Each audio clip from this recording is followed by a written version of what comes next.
Carême de cette année-là, pardon, ne te laisse pas distraire. Attends, je t'explique. Cette année, le carême musulman et le carême chrétien tombent dans la même période. Pour moi, c'est un signe pour qu'on soit concentré, pour ne pas qu'on laisse passer une seule grâce. Les temps sont trop durs. Je ne sais pas pour vous, hein, mais pour moi, personnellement, les temps sont trop durs.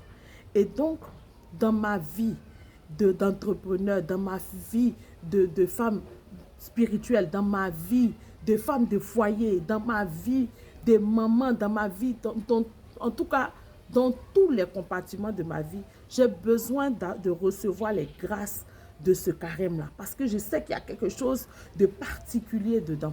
C'est pour cela que je veux t'exhorter à être concentré. À être concentré avant même cette période de carême-là. Parce que c'est là qu'on peut gâter. Si tu as trop gâté avant la période de carême-là, pendant le carême-là, tu ne seras pas concentré.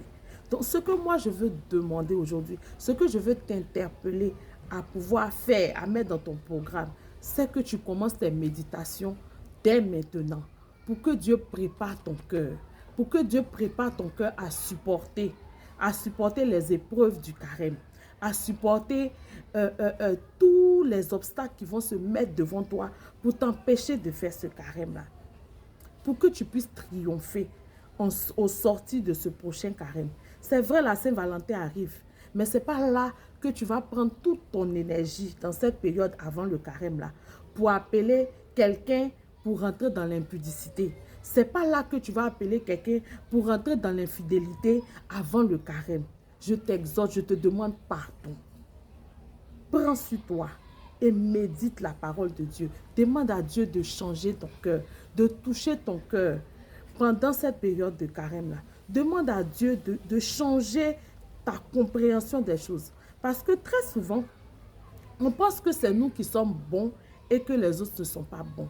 Mais au fur et à mesure que je grandis dans la foi, je me rends compte que nous sommes tous mauvais et très souvent, surtout nous qui sommes dans la sphère religieuse, on pense que parce qu'on prie ou on fait belle figure devant tout le monde, on est forcément bon.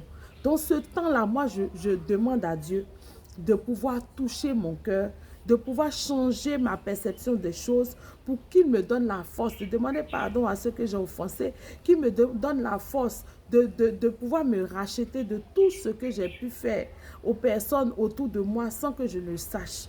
Je demande aussi à Dieu de changer ma compréhension des choses pour que je puisse comprendre toutes les épreuves qu'il met devant moi, pour que je puisse comprendre les victoires aussi qu'il me donne de pouvoir avoir et que je ne puisse pas rentrer dans l'orgueil.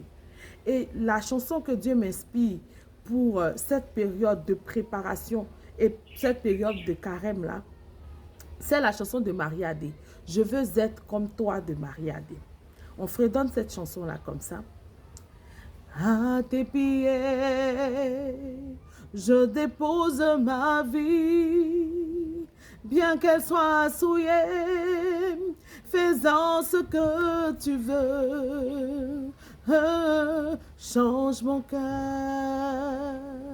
dans toute sa profondeur. Mon désir le plus ardent, c'est de te plaire. Je veux être comme toi, te ressembler, afin que ma vie démontre à tous combien de fois tu es fidèle. Purifie mon âme, donne-moi tes yeux, afin que je puisse voir comme tu vois, et même penser comme tu penses. Je veux être comme toi.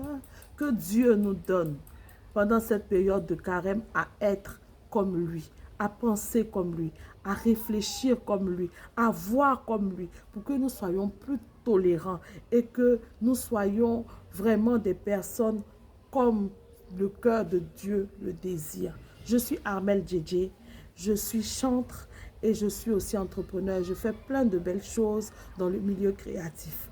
Et j'ai été inspirée par Dieu de vous communiquer des musiques sur lesquelles vous pouvez méditer pour pouvoir toucher son cœur. Merci.